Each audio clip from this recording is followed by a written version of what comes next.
ফলে তারা মনে করেছে যে জাস্টিন ট্রুডোর নেতৃত্বে আসলে লিবারেল পার্টি আরেকবার ক্ষমতায় আসতে পারবে না। তারাও মনে করছে যে লিবারেল পার্টি যদি সার্ভাইভ করতে হয় তাহলে জাস্টিন ট্রুডোকে লিডারশিপ থেকে সরে যেতে হবে। অবস্থায় পার্টির ভিতরে আবার আরেকটা মুভ শুরু হয়েছে যে বিভিন্ন এলাকার এমপিরা প্রকাশ্যে বলতে শুরু করেছেন যে Justin Trudeau should resign from the post of the parties leader. আবার বুধবারের মিটিং এ তার পার্টি তাকে ক্ষমতা থেকে সরিয়ে দিচ্ছে। এই একটা অবস্থায় এই ক্রিসমাসের ছুটিতে জাস্টিন ট্রুডো তার ফ্যামিলির সঙ্গে আলাপ আলোচনা করে, তার বন্ধুদের সঙ্গে আলাপ আলোচনা করে তিনি সিদ্ধান্ত নিয়েছেন যে না, তাকে অন্যরা সরিয়ে দেবে, তার সাথে বেটার তিনি নিজে সরে যাবেন। কানাডা থেকে আমাদের বিশিষ্ট সাংবাদিক, আমাদের বন্ধু শওকত আলী সাগর যুক্ত হয়েছেন।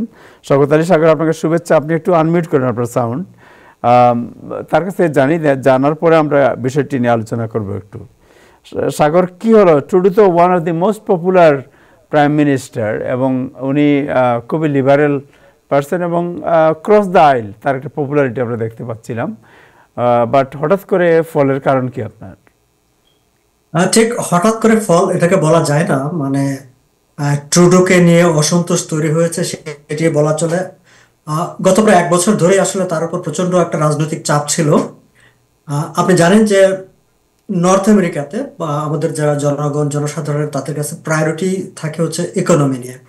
দেশের ইকোনমি যদি ঠিকঠাক থাকে, সবকিছু ঠিকঠাক থাকে, দে আর হ্যাপি। ইকোনমিতে প্রবলেম হলে তাদের মাথা ঠিক থাকে না। সো লাস্ট আপনি যদি গত 1 বছর ধরে কানাডাতে যেটি হয়েছে, আই থিঙ্ক মোর দ্যান 1 ইয়ার, কানাডাতে যেটি হয়েছে যে ওভার পপুলেশনের কারণে বিশেষ করে কানাডাতে নানাভাবে আপনার ইমিগ্রেশনের মাধ্যমে কিংবা ভিজিটর ভিসায় এসে এখানে অ্যাসাইলাম ক্লেম করা, এই ইন্টারন্যাশনাল স্টুডেন্ট হিসাবে মানে নানাভাবে যে পপুলেশনটা বেড়েছে, সেই পপুলেশনটাই ইকোনমিতে একটা অ্যাডভার্স ইম্প্যাক্ট তৈরি করেছে। আপনার হাউজিং প্রাইস একেবারে অনেক বেড়ে গেছে, রেন্টাল মার্কেট মানে বাড়ি খুঁজে পাওয়া যাচ্ছে না, এরকম একটা অবস্থা। হেলথ কেয়ারে, এডুকেশনে, সব জায়গায় একটা ক্রাইসিস তৈরি হয়েছে। ফলে সেটা আসলে মানুষকে খুবই ক্ষুব্ধ করে ফেলেছে এবং সেটার জন্য দায়ী করা হচ্ছিল যে জাস্টিন ট্রুডোর মানে একেবারে তার যে লিবারেল পলিসি, সেই লিবারেল পলিসিটাকে দায়ী করা হচ্ছিল। আর এই বিষয়টাকে খুব ভালোভাবে কাজে লাগিয়েছে অপোজিশন পার্টি, কনজারভেটিভ পার্টি। ফলে লাস্ট 1 ইয়ারে আসলে কনজারভেটিভ পার্টির popularity in every poll, conservative পার্টির পপুলারিটি বাড়ছিল এবং জাস্টিন ট্রুডোর এবং লিবারেল পার্টির পপুলারিটি কমতে কমতে আপনি এখন মানে সর্বশেষ যেটা ছিল 47% and 20%, মানে কনজারভেটিভ পার্টির হাফ চলে এসেছে লিবারেল পার্টি।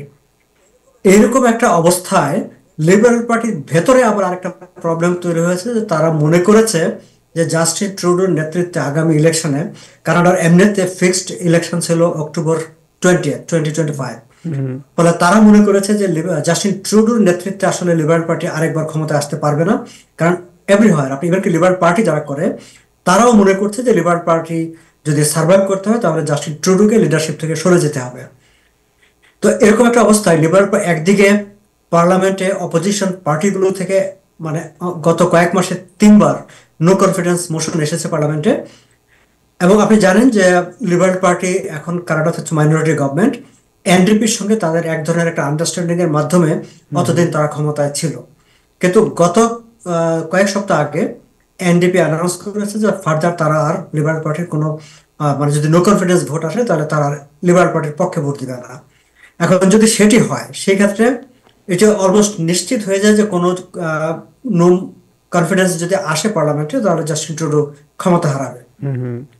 এই অবস্থায় পার্টির ভিতরে আবার আরেকটা মুভ শুরু হয়েছে যে বিভিন্ন এলাকার এমপিরা প্রকাশ্যে বলতে শুরু করেছেন যে Justin Trudeau should resign from the post of the parties leader.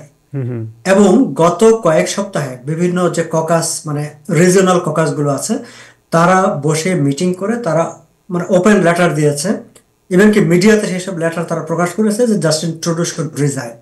এবং আগামী বুধবার, কালকে মঙ্গলবার, আগামী বুধবার দিন তারা একটি মিটিং ডেকেছিল ন্যাশনাল ককাসের। 6 ঘন্টা ব্যাপী এই বৈঠকের একমাত্র এজেন্ডা ছিল যে জাস্টিন ট্রুডোকে কিভাবে দলের নেতৃত্ব থেকে সরিয়ে দেওয়া যায় এবং কিভাবে নতুন নেতা নির্বাচন করা যায়।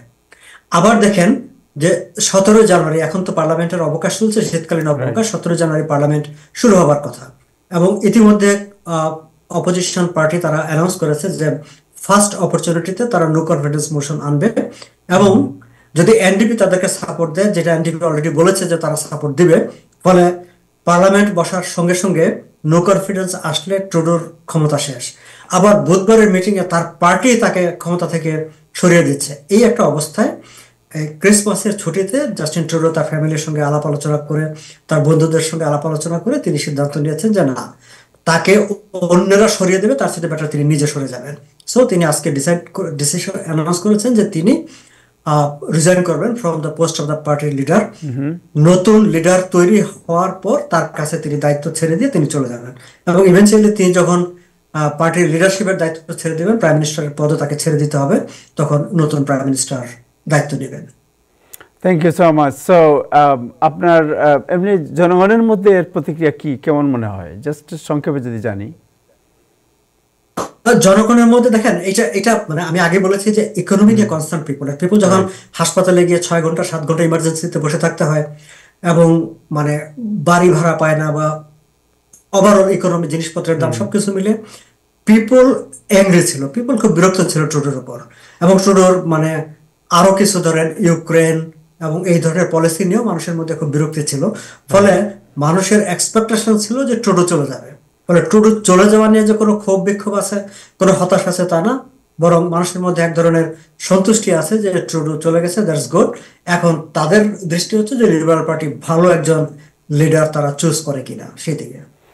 হোয়াট অ্যাবাউট টুডু, যে এই যে স্বেচ্ছায় তিনি সিদ্ধান্ত নিলেন যে আমি ছেড়ে চলে যাব, এতে কি আপনি জানেন আমাদের মধ্যে একটা সিম্পেথি, অনেক ভালোবাসাও আসে যে yes he is a good guy, যে স্বেচ্ছায় যখনই বুঝেছেন উনি যে আমি ব্যর্থ রাষ্ট্র পরিচালনার ক্ষেত্রে, আমার যে যোগ্যতার মধ্যে ঘাটতি আছে।